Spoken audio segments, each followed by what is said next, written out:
Hey guys, it's James here from eBassGuitar, and in this lesson we're going to be talking about reggae bass for beginners. This is the second part of our video series where we're taking apart the verse section of Three Little Birds by Bob Marley. If this sounds like your kind of thing, make sure you check out this lesson all the way to the end.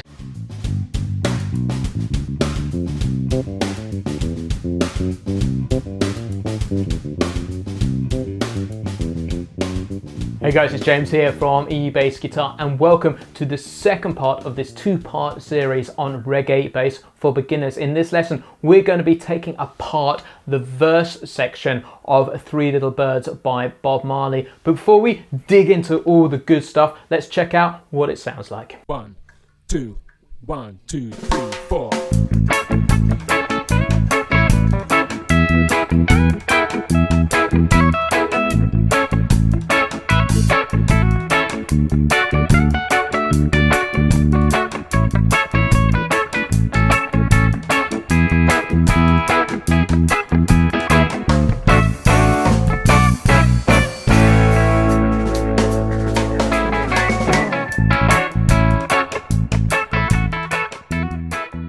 So guys, before we dig deep into this lesson, I want to remind you there is a free PDF that comes with this lesson, which is going to take apart the ideas and the concepts that we're covering in here. It's also going to give you some note-for-note transcriptions of some of the bass lines which Aston Barrett, the original Bob Marley and the Wailers bass player, played on the original record, which is really, really super cool. Also, the backing tracks that we're using in this lesson, which are made by my friend Simon King, are inside the BassLab Plus membership. If you don't already know, the BassLab Plus is my private membership community where you can get all of the eBassGuitar step-by-step courses. There are well over 120 lessons in there which take you, as it says, step by step from beginning to end to really start jump-starting your bass playing. There are also monthly masterclasses, and you can get coached and mentored by me too. So please do check this out, and you also have a whole bunch of fun when you check out or play along with these backing tracks. So let's get on with the lesson. In part one, we took apart the reggae feel and talked about some of the specifics of that, so make sure you check that out. And we also looked at the chorus section, but now we're going to jump into the verse. There's a couple more chords in this, and it's really sort of a very interesting thing that I'm going to talk about at the end. So let's talk about the chords we can expect in this. So it starts off with the first chord of A. This is another 8-bar section. So we go up to A, there. Then we go to chord 5, which is an E for a bar. Then we go back to A. And then we hit chord 4 here, like so. Then we go back to chord 1. Then we go to chord 5 here. And then we hit chord 4. And then we end on a bit of a break at the end where we hit the chord of A and the drums play across there. So as you can see, this is an 8-bar section. The verse was 8 bars again, but it was basically two 4-bar sequences repeated. Now, to take this apart, as I said in the previous lesson, the original bass line is really kind of loose. He's mixing up a bunch of ideas, but there is one fundamental idea which you can drill down into. So if you're playing this song for the very first time, this is the thing that I would encourage you to learn, to first of all absorb the feel, but also absorb the song on a more kind of global level. And it is this musical feel. Let me play it to you first of all so you can hear what it sounds like. So it's 1, 2, 3, 4. Then up to the E chord.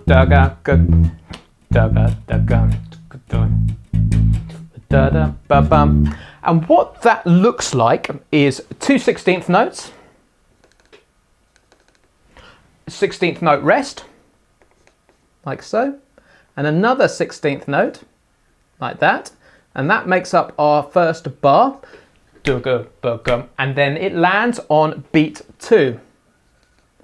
And so it is a 2-beat pattern. And then it just repeats in the third and the fourth beat of the bar. So we can just write that in there if I've left myself space, like so. A little bit tight, but you get the idea. Landing on the beat. And that is the basic idea that we can distill back down to. And if you were to just play that pattern across the whole thing, it would really, really work well, and it would be perfectly kind of acceptable reggae bass playing. And what you can do is you can just literally superimpose that across the chords, and I'll show you what that sounds like just now. 1, 2, 1, 2, 3, 4.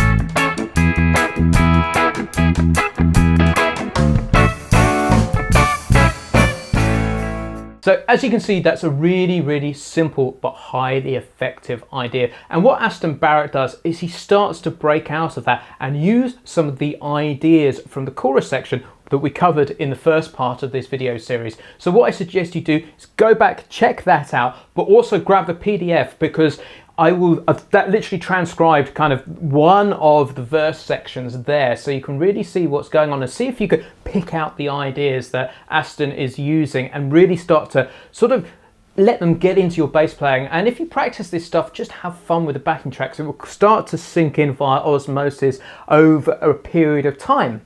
But I want to keep this lesson relatively kind of short and to the point, and I want to just cover one more other thing that goes on in this section, which is really, really super cool. And it's one of those things, it's very, very unexpected, and it's in these last two bars.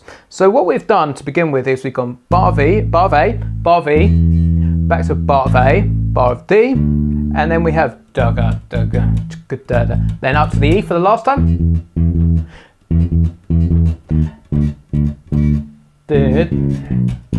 To bar of D, down to the bar of A. And what we expect is actually what I played there. So it's a very, very common sound that we've heard before of going yum bum bum bum. And the song that instantly makes me think of is the old classic Lean On Me. And here,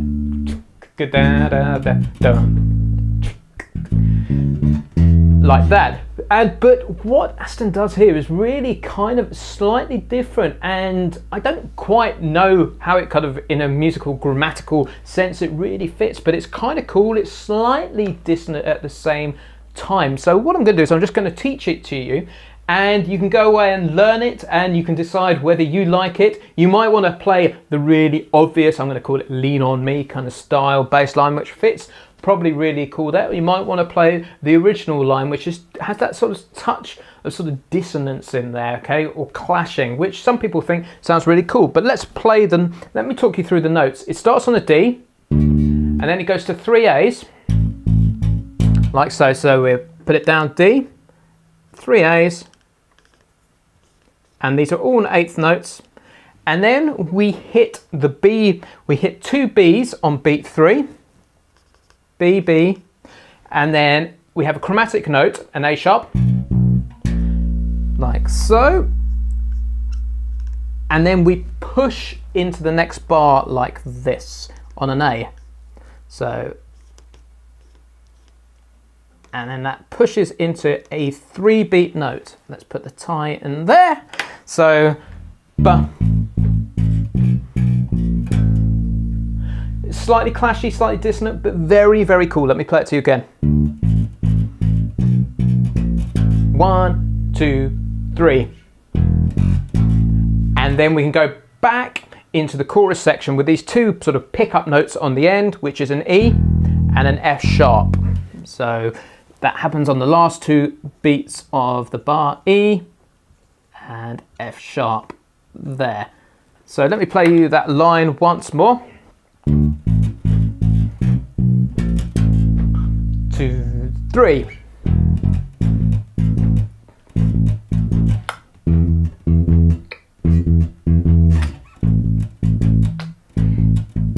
So you get the idea. There's one other note that I'll just drill into, and there's this cheeky little chromatic note that I'm sure you will love to get in. So we've got this pattern here.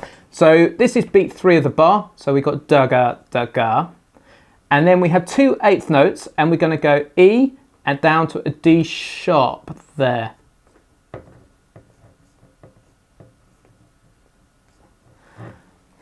So let me play you that. So from the beginning of the E bar, ba ba ba dam, da da ba ba ba ba, like so, da da ba dam, da da ba dam bum. 2, 3. Cool. Let me put the whole section together so you can hear what that sounds like. 1, 2, 1, 2, 3, 4.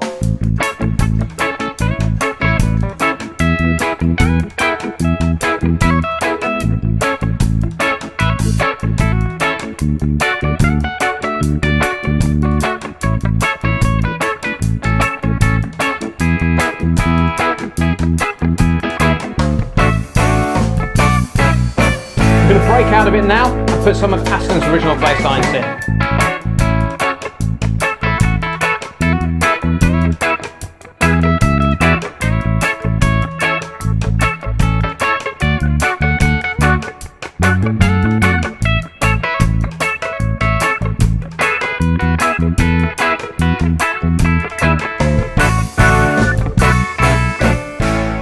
So as you can see, there's some really, really interesting ideas. So please do download the PDFs which come with this and start to take these apart, because I'm sure you will learn heaps and start to get into some of the nuances of this bass line. Please, if you're a Bass Lab Plus member, grab the backing tracks with these, because these literally loop each section so you can really get into it. But also what I really, really encourage you to do is grab the original Bob Marley and the Wailers record out and really play along with that, but also listen to the feel and the placement of the notes. You'll discover they're really, really big, heavy, fat and laid back.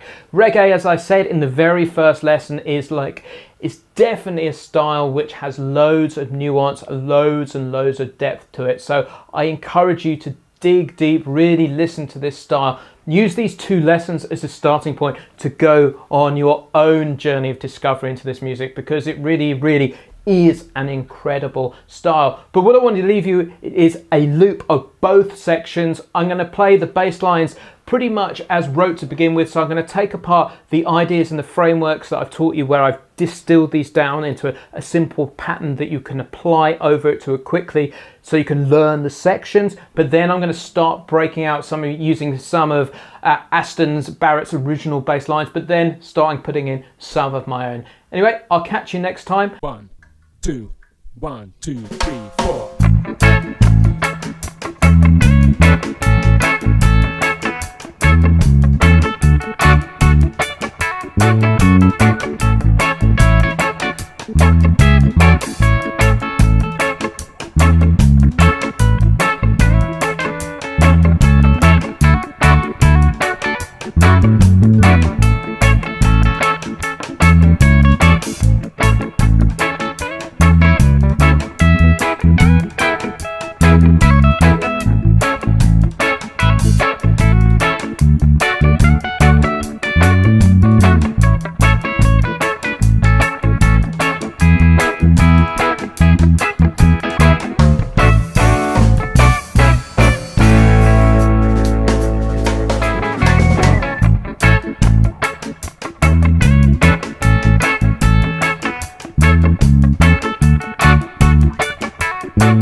So guys, that is the end of our second part of this series on reggae bass for beginners. Make sure you go back and check out the first part. There's loads of great information in there.